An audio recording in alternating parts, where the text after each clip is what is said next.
My pronouns are he, him, and his. I work in Victoria. I've worked here since 2012. I'm originally from Winnipeg, Go Jets. And I started off my career in corrections, working in corrections as a correctional officer, a program facilitator, and a probation officer. Then moved to Victoria and started working in nonprofits. Over the course of my years in working in client service, client-facing services, I've experienced numerous times of bouts of compassion fatigue. So a lot of what I'm going to talk about today is absolutely researched and based on actual fact, but also in colored by my lived experience and my ability to work through, identify when I've had those challenges and been able to work through that myself. So again, I don't think I'm alone in experiencing compassion fatigue, and it can be rather difficult sometimes to work through that, not knowing exactly what it is. So I hope today we're able to clarify some aspects of compassion fatigue for you, give you some ideas on how to bring balance back to your workplace so that you are able to work through that. And again, just find ways to have a better relationship with our energy and our ability to connect with other people. Welcome. Welcome, Adriana from the Nymok territory. Heather, you're coming from the Northwest Territories, Yellowknife. Thank you so much. Thanks for being here and taking time out of your day to join us down here in beautiful British Columbia. Amazing. Thank you, everyone. Um, a little bit about CMHA, who we are. We're a nationally we're a national federated nonprofit that was established in 1918 as a response for people returning back from World War One that were having difficulty readjusting to society.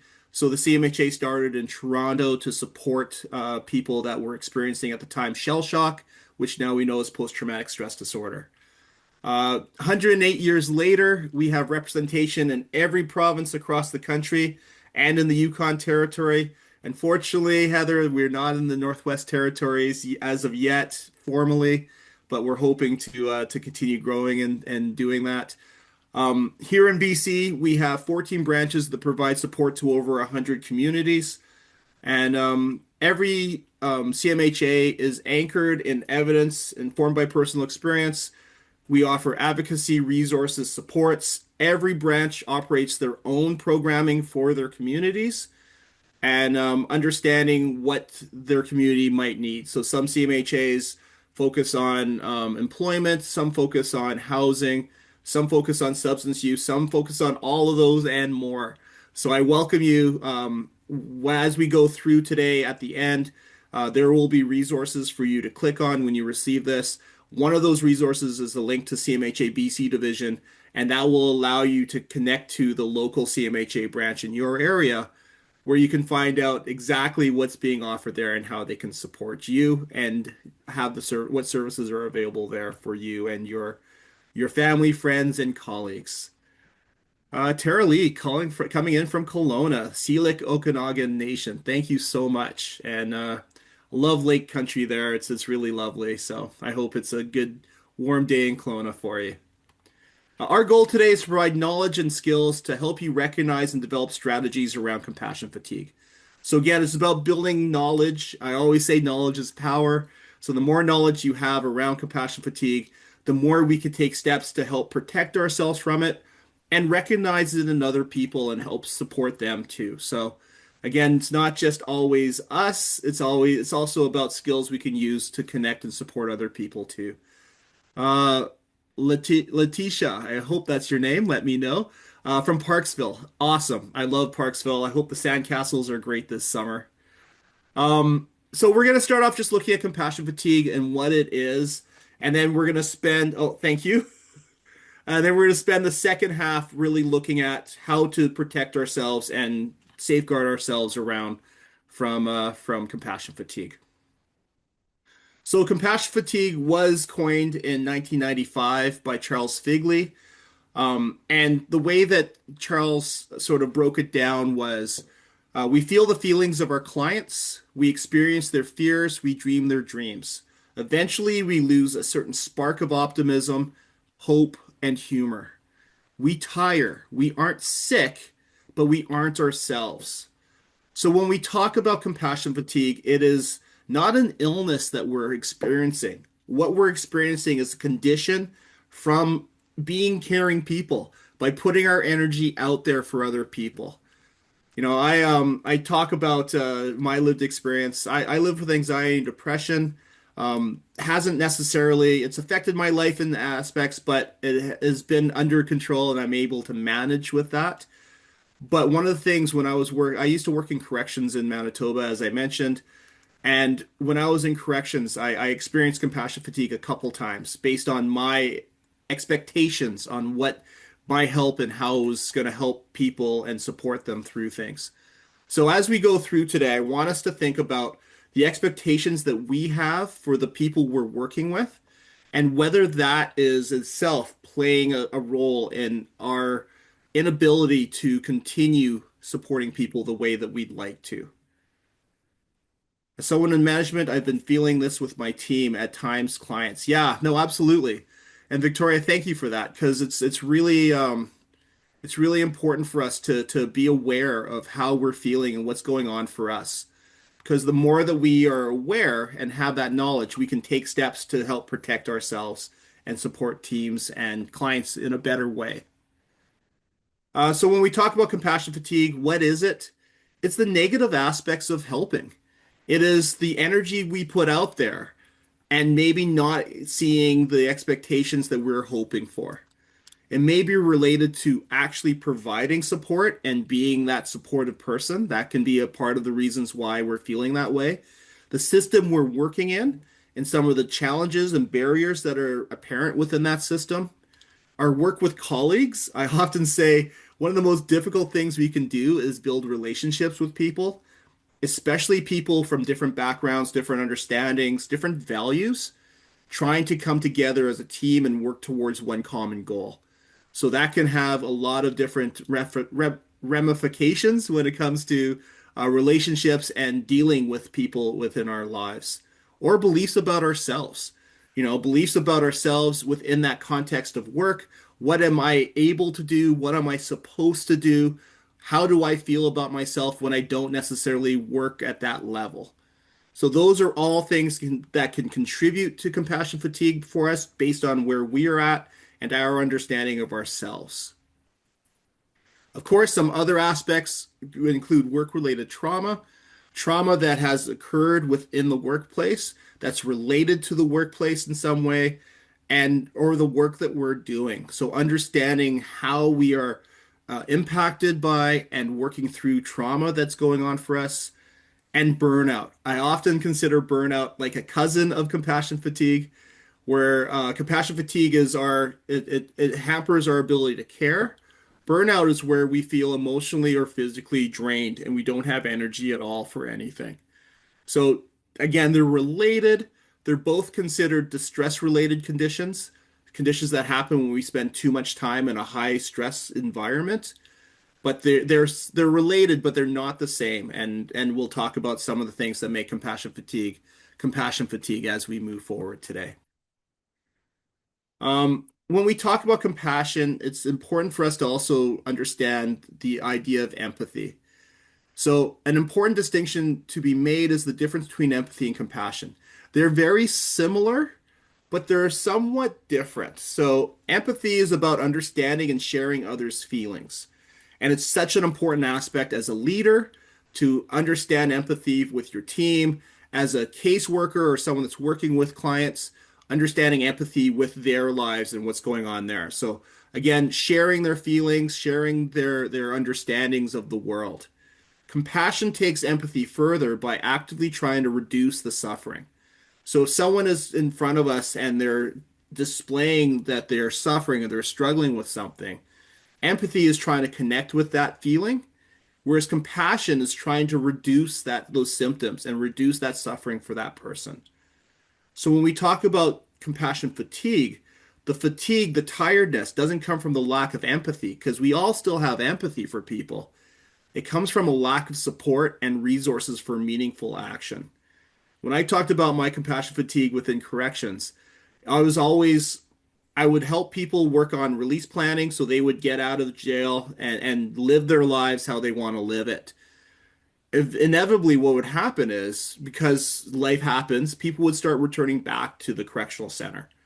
So for me, it was like, well, what's the point in working with people for these plans, these elaborate plans on how to stay safe and stay out of corrections, if they're just going to make choices that come back to jail in the first place? So that was part of the basis for my compassion fatigue when I was a correctional officer.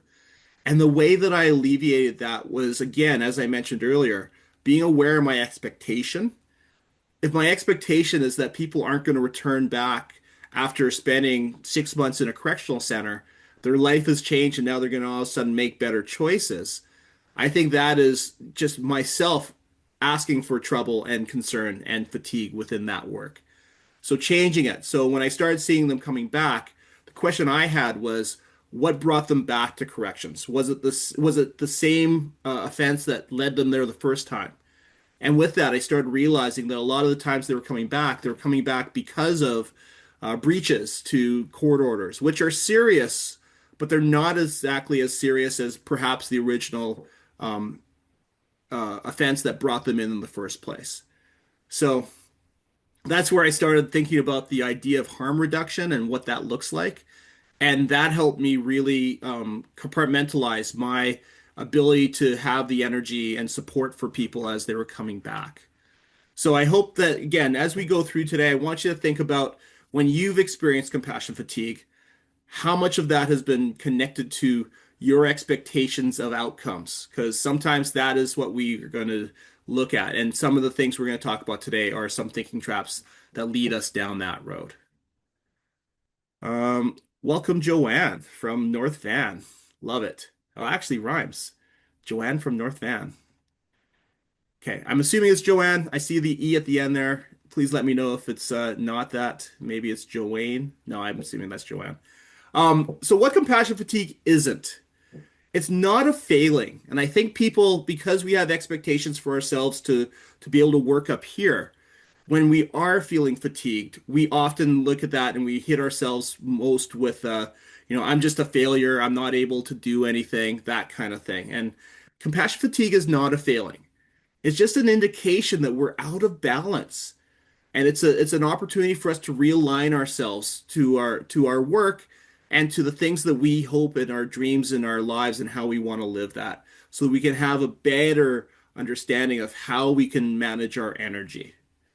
So again, I want us to realize that if you are experiencing compassion fatigue, if you have experienced compassion fatigue, this isn't a failing for you. It is just an indication at that time that you are out of balance. And Victoria, if you're feeling somewhat that right now too, it's just trying to calculate and recalibrate our balance and what that looks like. And we're going to talk about some ways to bring that back to our lives as we move forward. Some risk factors for compassion fatigue include our current life circumstances. Life happens, we have stress all around us, and the more that we're able to manage that stress, the better we're going to be when it comes to compassion fatigue. But sometimes there's just so much going on that it becomes difficult for us to do that. So understanding the holistic aspect of what's going on in your life and how that's impacting your work life and your social life and those other aspects. Our history, how well do we process things? How well have we dealt with past traumas, past stressors in our lives? What does that look like? That really helps us build forward.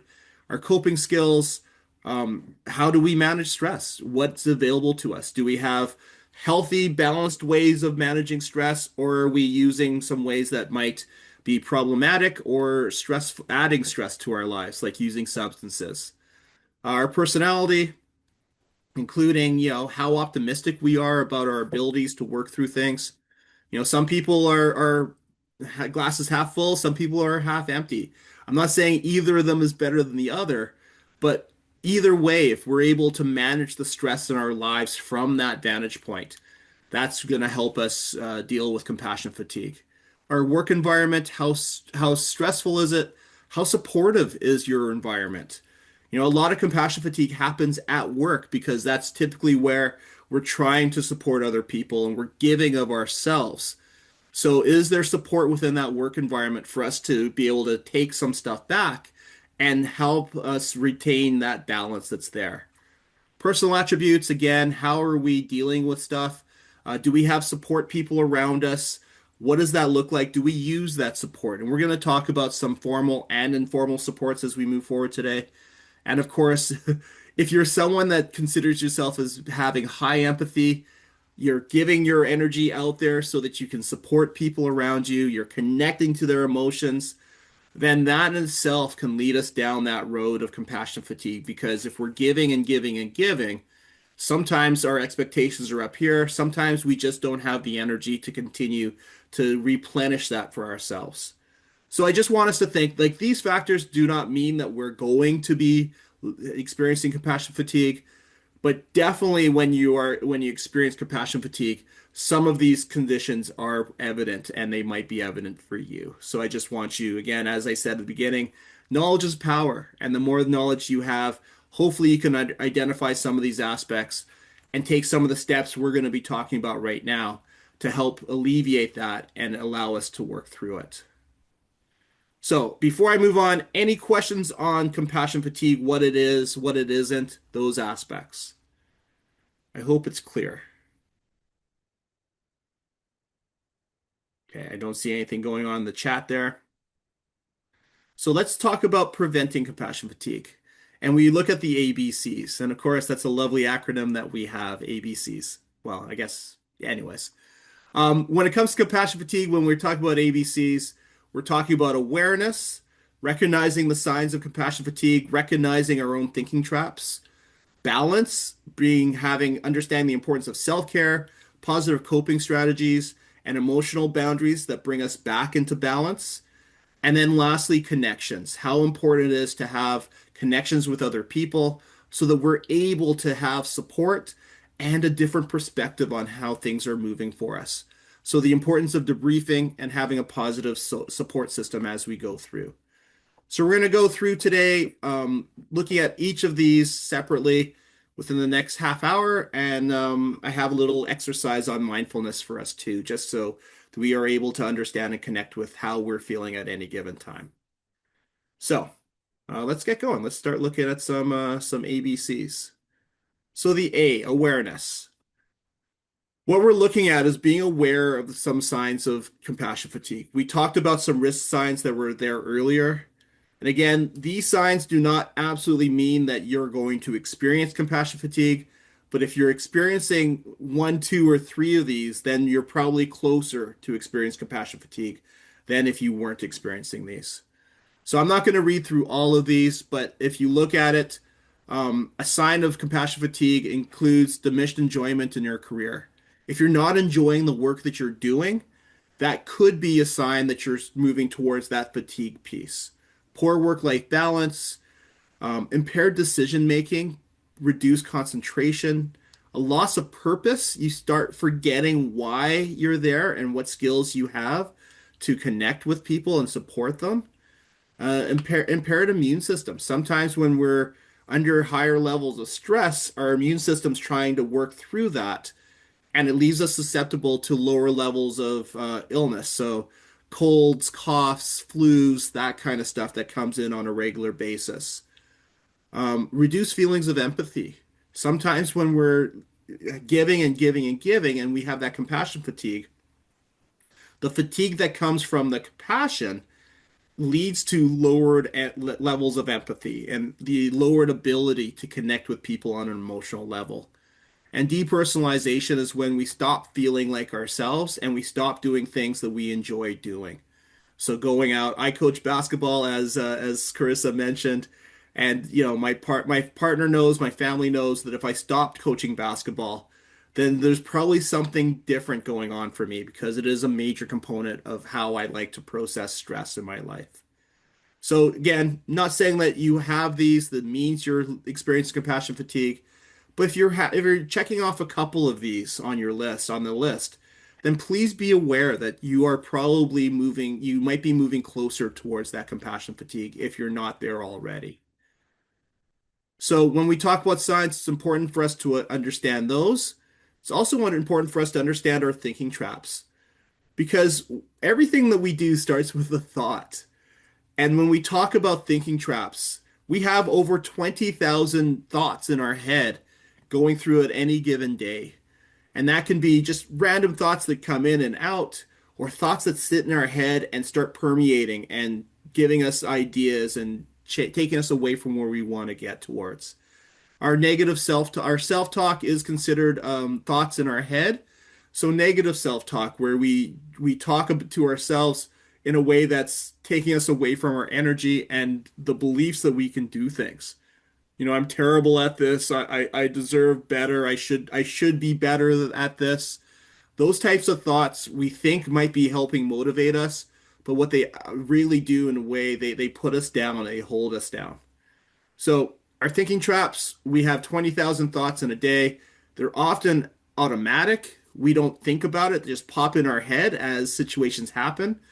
When we're in a situation we don't have all the information, we fill in the blanks with our thoughts based on our experience and our understanding of the world. So sometimes, and this happens automatic, and sometimes the thoughts that are in our head come from a rather negative bias. And a bias is just a belief that we have about a group of people. So if we have a negative belief about a group of people that pops in our head when we're in certain situations, then that can take us down a road that we don't want to go down, or a road that's taking us away from our goals. We all have biases. And again, when I talk about biases, I always want to give a definition of a belief.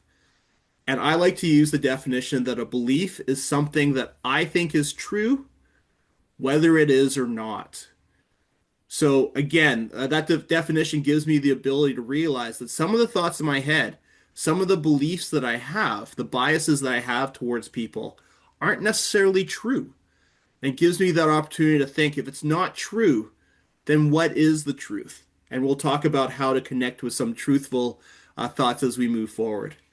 Thinking traps are exaggerated. They often are 100% or zero. There's not usually like a 40% of energy there. It's usually like, oh, this is going to be the worst thing ever, or this is going to be the best thing ever. And we sort of work through that.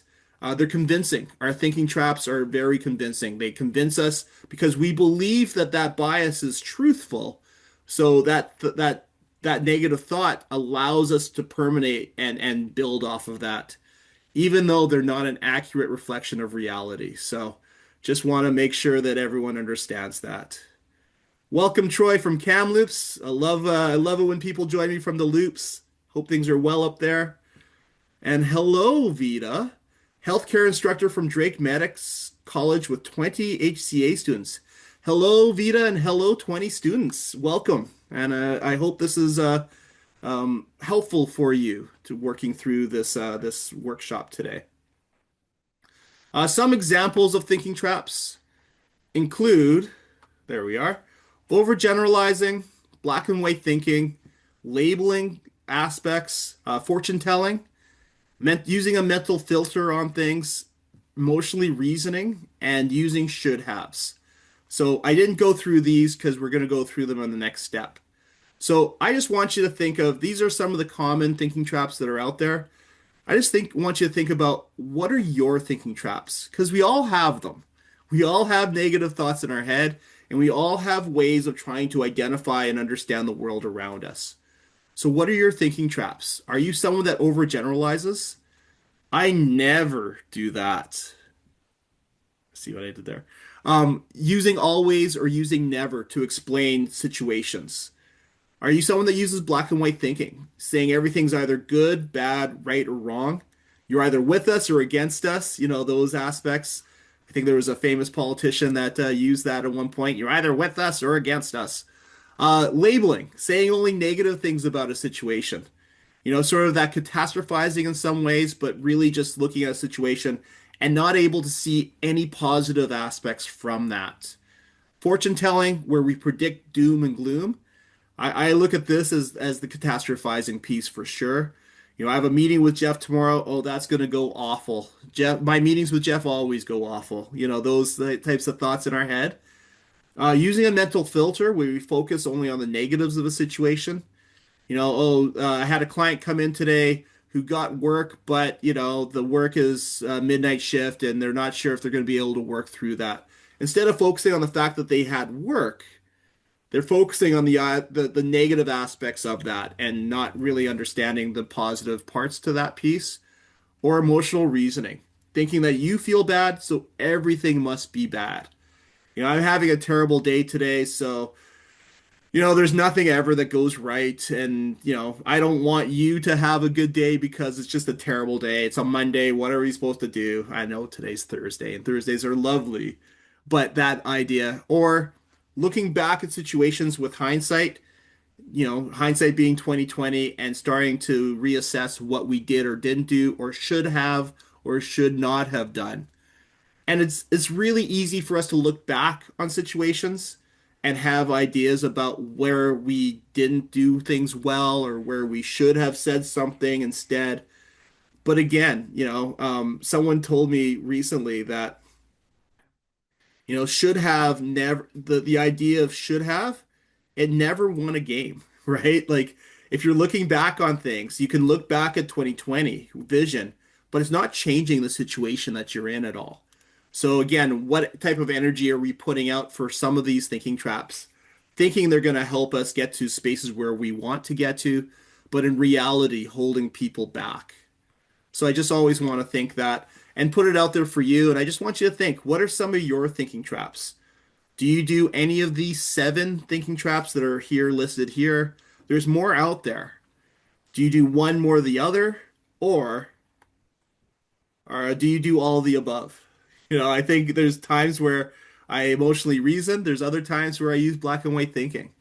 So, again, it's not here to label people or to single people out. It's to understand that we all use thinking traps. They're all something that we do. And just being aware of that allows us to pay attention to when we're in a thinking trap, which allows us to work through moving out of it. And the way that we move out of thinking traps isn't as easy as just saying, I'm not going to think this anymore.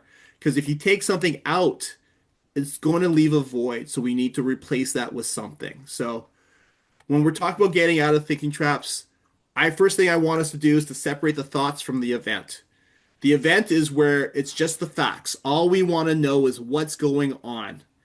The thoughts are how we're interpreting that event and how we're making sense of that situation. So we want to separate the thoughts that we have from the actual event itself. And when it comes to that, I always want to pull. I pull out. I know I think of the movie from the mid '80s called Dragnet. Tom Hanks, I think, was the detective there, and his line was, "Just the facts, ma'am. Just the facts. All I want is the facts of the situation. I don't need some of the emotional aspects of it or the interpretations." So when we separate the facts, the thoughts from the events, the thoughts are my interpretation. The events are just the facts. This is what's going on there. We want to identify the thinking traps, realize that what we're thinking in our head on the situation can be rather negative and a trap that's keeping us stuck. So once we identify the trap, we want to challenge that trap. And we do that by examining the evidence. This is what I'm thinking about this situation. Is it true? And there's one element of that that's not true. I want you to reconsider the thought in total. Okay? Is there a double standard? Are you expecting more of yourself in the situation than you would anyone else? Sometimes we do that and we go, well, yeah, I know that John over here isn't he really shouldn't understand this, but I should, and I should put myself at this higher level. And that double standard can get us in trouble and keep us stuck. Sometimes we can use a survey method by asking people around us, this is a situation I'm in. What do you think? And that, their feedback might give us impetus to challenge our initial thought about that situation. Or perhaps we conduct an experiment. I think that everyone's leaving work early today, or they're going to leave work early. So I'm going to ask for a meeting at 4 o'clock to see if who's around. And then at that point, we can, conduct that experiment to see what's going on and whether my thought is truthful or whether there's some flaws in the way that I'm thinking.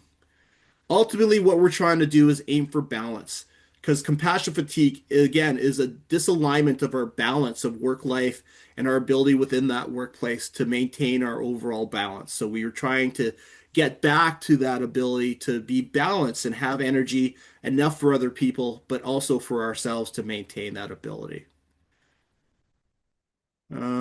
Yes, the phrase famously associated with Detective Joe Friday. Thank you, Pam. From the classic television, radio, police drama, Dragnet. However, he never actually uttered the exact phrase. What?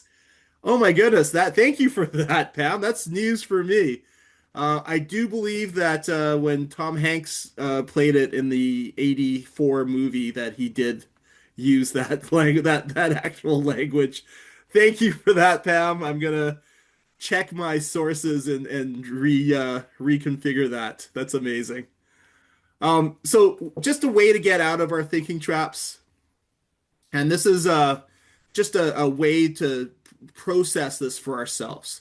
So again, we want to separate the situation from the thoughts. So the situation, we're going to list what the facts are, just the facts, ma'am, what the facts are, what are our thoughts about that thought, about that situation, and then what are our feelings and reactions that are going on for that. When it comes to the thinking part and understanding that, are there any thinking traps? Are there any things that we're putting on there that we're interpreting this that might be false? If so, we want to name them. We want to identify what those thinking traps are. And then we want to challenge those thoughts by re-examining the evidence. How would you judge others? And test your beliefs, whether they're truthful or not. And then once we get to that point of challenging, we want to replace that initial thought that could be a thinking trap with something more balanced. So what would be a more balanced thought? And the way that looks practical situations, the situation, I feel sad and overwhelmed. I'm having a hard time figuring out what to do. The thoughts that associate with that, I'm the worst. I should be able to handle this. Right? And it's that sense of, really putting yourself down, that negative self-talk. And the thinking trap that goes with that is labeling. I'm labeling myself as the worst, even though I'm probably not the worst. And then using a should statement. I should be able to handle this. So when we identify those thoughts, that thinking trap, then it's about challenging that. So we're going to do that by examining the evidence. I have a lot of challenges right now. I'm worried about my family and everything seems to change so quickly. I've successfully handled complicated situations in the past, so I know I can do this. And that's a way that we're challenging that thinking. And then we replace that negative thought of I'm the worst, I should be able to handle that with something that's more balanced. It's okay to feel upset right now. There's a lot going on. I'm going to think about how I got through past situations and see what worked for me. I'm trying to do a lot on my own, so I'm going to talk with my family to make a plan and work together. So again, the situation hasn't changed. The situation's there. What's changed is our response to that situation, the response to our thoughts, and replacing those thinking traps with something that's more balanced and providing balance for us. I hope that makes sense for people, and I hope that you're able to think about this for your own self. So we're talking about adding balanced thoughts. So let's spend some time looking at balance and how do we incorporate balance into our lives. The benefit of bringing balance in is fourfold when it comes to the areas. Balance for our physical self helps to regularly renew and recharge. Balance keeps our energy level up so we can manage through things and challenges as they come up. Emotionally, it helps us feel valued and appreciated for our contributions. So again, understanding that balance emotionally is really important for us to understand that we have value for other people. With our mental health, it's the opportunity to focus in an absorbed way on our most important tasks and to define when and where we get our work done. So be able to work and complete tasks in a way that works for us within that balance sense. And for spiritual, it's to do more of what we do best and enjoy the most. And I truly, when I talk spiritual within this aspect, it's about connecting to things that bring us joy. If there's things that bring us joy, then we want to increase that because that helps give us energy. So it's about balancing nourishing and depleting activities because there are activities that are going to take energy from us. So how do we balance that off? We do that by doing exercises or um, activities that bring and nourish our energy and give us health and those aspects. So when we talk about balance, a major component of it is self-care. And I know mental health presentations aren't the same without a self-care discussion. So as we look at this list of self-care suggestions, I really want us to think about how can we bring a practice of self-care into our lives.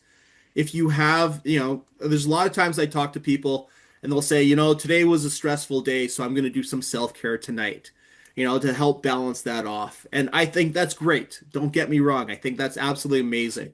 What I would love to see, though, is a practice of self-care on a regular basis. So even if you didn't have the most stressful day in the world, you're still doing things to help reduce that stress on a regular basis. Because, like any type of skill, the more we practice self-care, the more benefits we get from there. So whether that's healthy nutrition, practice that work-life balance, making sure that work stays at work and life stays at life kind of thing, taking breaks, relaxing, going for walks, treating ourselves, giving ourselves some energy through joy and fulfillment and things that bring us love. Mental fitness, understanding that like physical fitness, our mental fitness can increase and decrease depending on how much attention we pay to it. And using mindfulness or meditation as a way of just connecting with what's going on for my body at any given time. Because again, the more that we understand what's happening to us, the more we can take practices to work through that and support it. When we talk about mindfulness and self-care, it's important for us to think about, again, self-care as not just something for me, but something for everyone. So, some aspects of self-care, it looks like prioritizing mental well-being, please. I hope that's part of your self-care, but also advocating for mental health for all, volunteering to make a difference, helping other people through things, supporting others with kindness, enhancing our psychological safety at work, so contributing to an enhanced workplace of mental health support and psychological health and safety, and giving back to our community. So these are all things that can contribute to self-care for us and the people around us too. So it's not necessarily just a solitary thing that I'm doing, although sometimes that is. But also think about these other aspects of things that can be stuff that we can incorporate into our self-care practice and what that looks like. So, is there any questions yet so far or anything that's going on? The last thing I have in the chat is Pam's description of the Detective Joe Friday from Dragnet, but apparently not from Dragnet. Okay.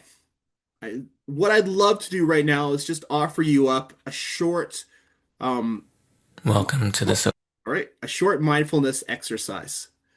So this exercise is about 3 minutes long, and it's just an opportunity for us to check in with ourselves and see how we're doing. There's a phrase at the end of here where we talk about, self mindfulness taking us out of the status quo, the day-to-day rigmarole that we sort of do automatically, and give us an opportunity to really connect with how we're doing. I think it's important for us to, again, knowledge is power, and the more that we are able to connect with how we're doing, the better it is for us to have and understand our energy and what that looks like. So I want you, before I put this on, I just want you to think about where you're at right now with your energy, with your space, and I want you to get into a comfortable location, comfortable space, and think about what's going on with your body right now. How are you feeling? Where is there stress for you? And how are you overall taking in at this moment at 12:46 on May 28th, 2026? Wow, I almost forgot the year there. And I just want you to think about that. Take note of how you're feeling right now. And after, I just want to check in with you to see if things have changed, if you're, different in the way that you're processing information. So here it is. I think the sound is on. Please let me know if you're able to hear it by giving me a thumbs up in the chat or something like that. I can't see you right now, so just give me a message. Let me know that you can hear it. So here we go. I'll catch you on the flip side. Welcome to the sober breathing space. Sober stands for stop, observe, breathe, expand, and respond. Stop whatever it is that you are doing and whatever it is you are about to do, and allow yourself to just simply be right here in the present moment. Observe what's happening in your body, noticing any sensations that are present in your body right now.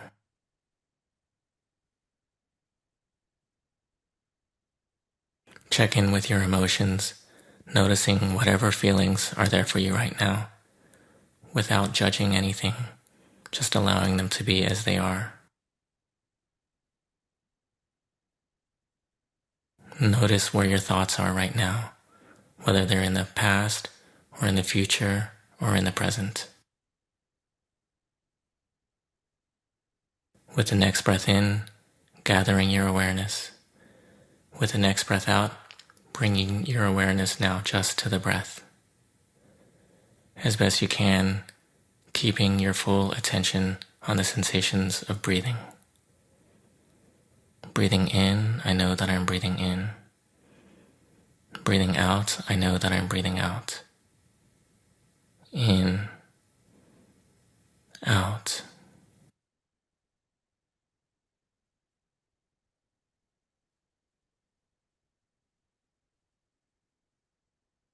Whenever you notice your mind wandering, as best you can, simply bring your awareness back to the next breath.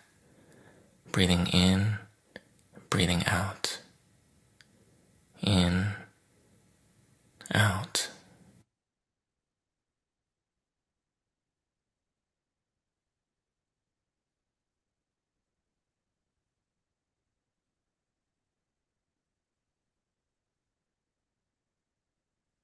Gathering your awareness again with your next in-breath. Breathing out, expanding your awareness to a sensation of your whole body being breathed. Checking in again with the body. What do you notice? What sensations are present right now? Are they the same or are they different than earlier?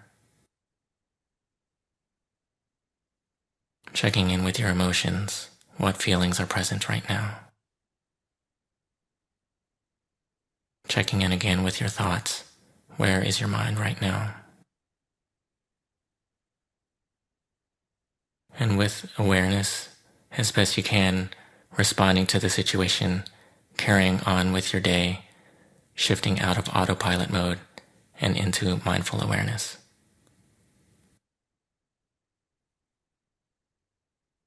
Okay. So that's our little practice, a breathing exercise, focusing on our breathing. When we talk about mindfulness, I think we often think of this type of an exercise where, it's sort of thinking about working on, our thoughts and those aspects. But mindfulness doesn't necessarily have to be sitting down listening to a guided breathing exercise. We can bring elements of mindfulness into our day-to-day stuff. Because as John Kabat-Zinn stated, awareness and paying attention in the present moment non-judgmentally. That's what mindfulness is.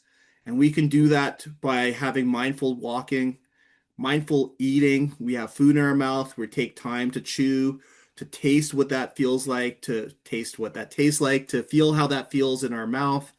And again, it's just taking the moment from thinking about everything else in our life to thinking about what we're doing at that moment. So I asked you before the exercise happened to take stock of how you're feeling. Did that 3 minutes exercise change any aspect of how you're doing? Again, I don't need, it'd be great if someone was like, yeah, this helped me here or there. But I just really want to know if it changed aspects of you. If you want to disclose and share how that happened, amazing. But, just was that helpful? Was that a helpful exercise for you? Because I think it's something we can do at any given point where we have moments to be able to just understand what's going on. Take 3 minutes out of our day just to listen or just to understand. Victoria, help me tune into my body a bit more. Amazing. And sometimes we just don't even give ourselves that opportunity to connect with how I'm doing at any given time. So I'm glad that was able to help you connect with your body and understand sort of what's going on with it. Even if it gives us a time for solace to just sit and not have to think about any other aspects and just working through ourselves, that can be really helpful too. So, um, when we look at balance, we're looking at balance for ourselves.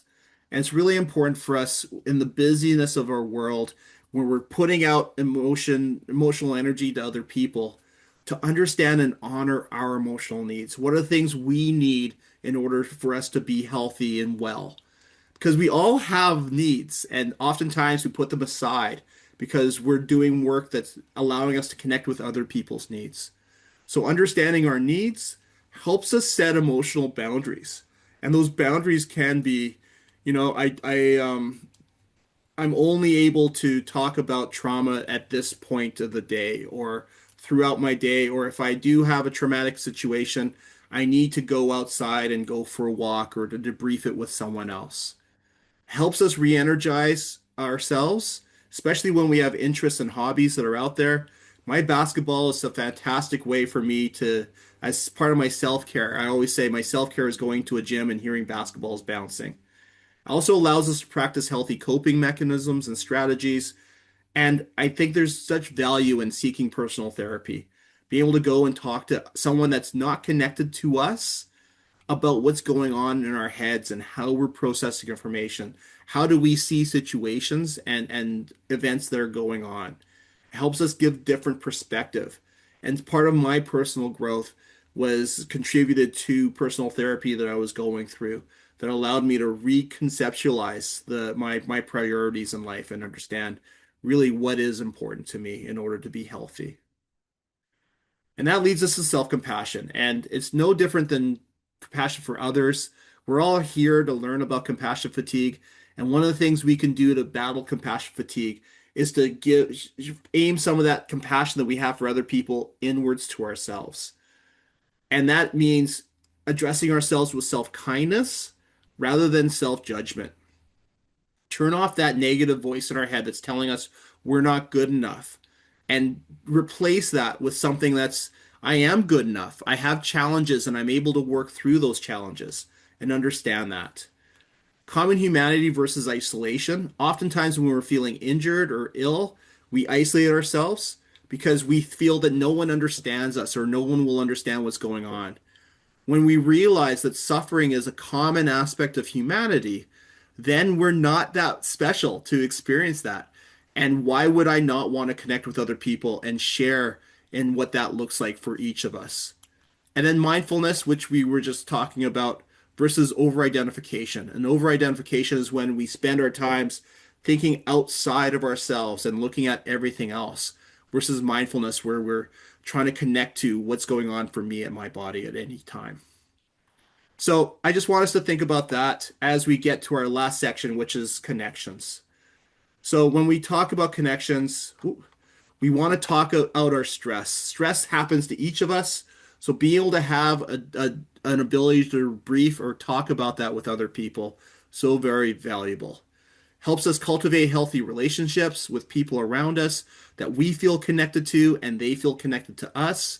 Helps us build a support system that's valuable, that includes but isn't exclusive to formal supports, where we start looking at other supports that are around us, including our four-legged friends, our pets.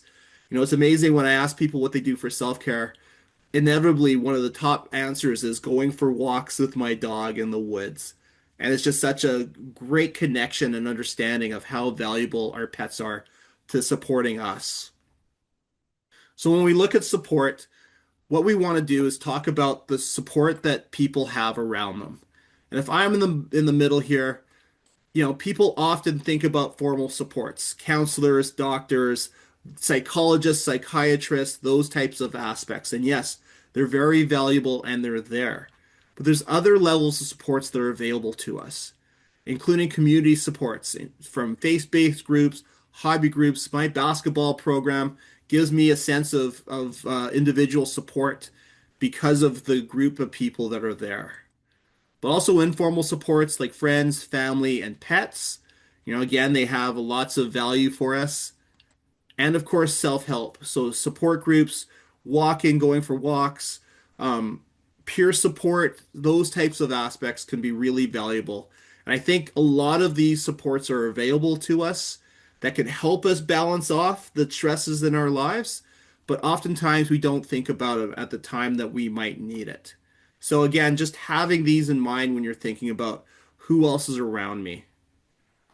Finally, just looking at the connections aspect, debriefing, it helps increase self-awareness because it gives people it gives me an understanding of what else I do or else I've seen because of the perspectives from everyone around me, and it helps me process things. But when we're talking about debriefing, I want you to give fair warning, and that fair warning allows that person some level of consent. So I just had a stressful situation come go on for me. Are you able to help me debrief it? So giving that person the ability to say, yes, this works for me at this time, or no, it doesn't. So you're not just hitting them with, here's what happened and blah. And if they are able to debrief with us, limit our disclosure to what's important for them to know, and some of this disclosure and debriefing can come through peer support, which is valuable. I know, Carissa, you mentioned the peer support for Care to Speak earlier today. That is available for us, from 9 to 9, Monday to Friday. So that's a free service that's available for peer support because sharing, debriefing, not holding on to this, it helps share that resiliency building that we're all building that resiliency, our collective resiliency, and my individual resiliency to work through challenges as they come up. So that's my presentation today. I know it's close to 1 o'clock. I do have resources here. I'm just going to slide through here, and these are all resources that you will receive, and feel free to explore as they come into including the Care for Caregivers website there. But some CMHA workplace workshops, if you're interested in getting a workshop from us here at CMHA, there is a copy of our brochure at the bottom, the link there. Some other programs and stuff for ourselves, our wellness, but also our kids. And just a commitment I want to leave you with today. So please consider the following. For my own mental wellness this evening, I will. And then I will take care of my well-being over the next month by doing what? So having this commitment for yourself is really valuable because the more we write it down, it helps us build that self-care routine and practice that we talked about earlier, and it makes it more concrete. So with that, I welcome you to have any questions, any thoughts. There's my contact information. Again, you will receive this with this presentation. Please feel free to reach out to me if you have any questions, thoughts on anything that's going on.